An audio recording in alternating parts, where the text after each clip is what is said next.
Assalamualaikum sahabat PBG, perkenalkan nama saya Diah Erna Susanti dengan NIM 221135150.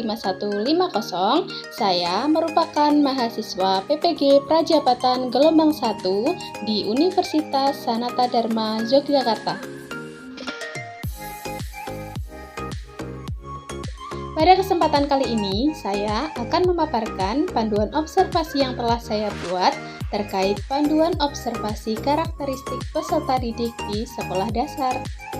Aspek-aspek yang ada pada panduan observasi yang telah saya buat ini antara lain, yang pertama, perkembangan fisik, yang kedua, perkembangan emosi, yang ketiga, perkembangan sosial, yang keempat, perkembangan moral, yang kelima, perkembangan kognitif, yang keenam, perkembangan motorik, yang ketujuh, kemampuan awal, yang kedelapan, status sosial, yang kesembilan, gaya belajar, yang kesepuluh, etnik, yang ke-11 kultural, yang ke-12 minat, dan yang ke-13 motivasi.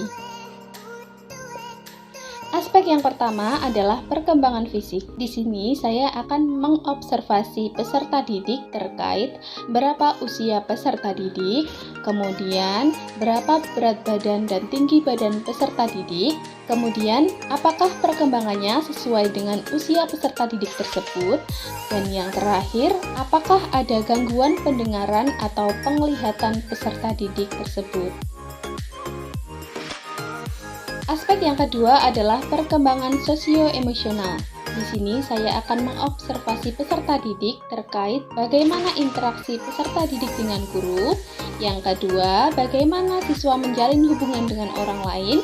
Yang ketiga, bagaimana kepekaan siswa pada orang lain.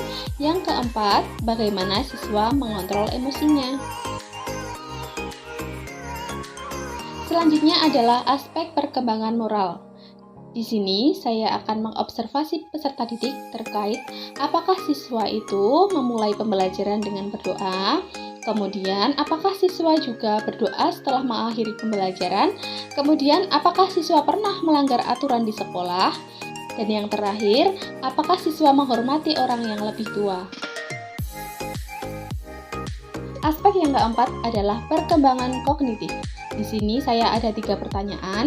Yang pertama, bagaimana respon siswa terhadap materi yang disampaikan oleh guru? Yang kedua, bagaimana kemampuan siswa memahami materi? Dan yang ketiga, bagaimana kemampuan siswa mengingat materi sebelumnya yang pernah disampaikan oleh guru? Selanjutnya, aspek kelima adalah perkembangan motorik. Di sini saya ada 3 pertanyaan. Yang pertama, apakah siswa mampu menulis dengan rapi? Yang kedua, apakah siswa mampu berjalan dengan baik?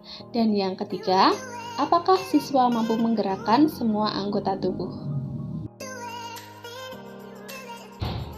Selanjutnya adalah aspek yang keenam, kemampuan awal. Di sini saya ada 2 pertanyaan. Yang pertama, apakah siswa siap dalam mengikuti pembelajaran di kelas?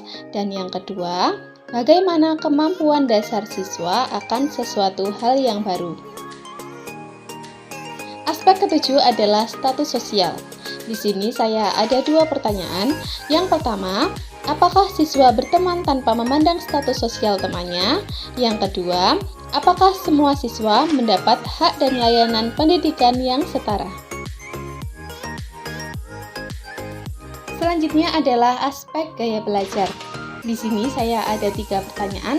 Yang pertama, apakah metode pembelajaran yang menarik bagi siswa? Yang kedua, bagaimana siswa menyerap informasi yang disampaikan oleh guru? Dan yang ketiga, bagaimana kebiasaan siswa dalam mengikuti pembelajaran di kelas?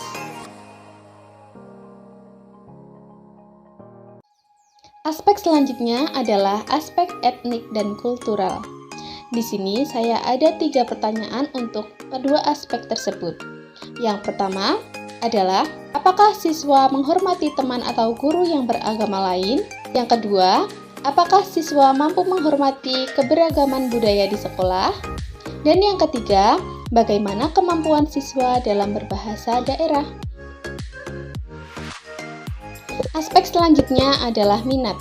Di sini saya ada 3 pertanyaan. Yang pertama, Apakah siswa aktif dalam pembelajaran di kelas? Yang kedua, bagaimana keterlibatan siswa dalam tugas individu atau tugas kelompok? Yang ketiga, adakah ketertarikan siswa pada hal tertentu? Aspek yang terakhir adalah aspek motivasi. Di sini saya ada dua pertanyaan.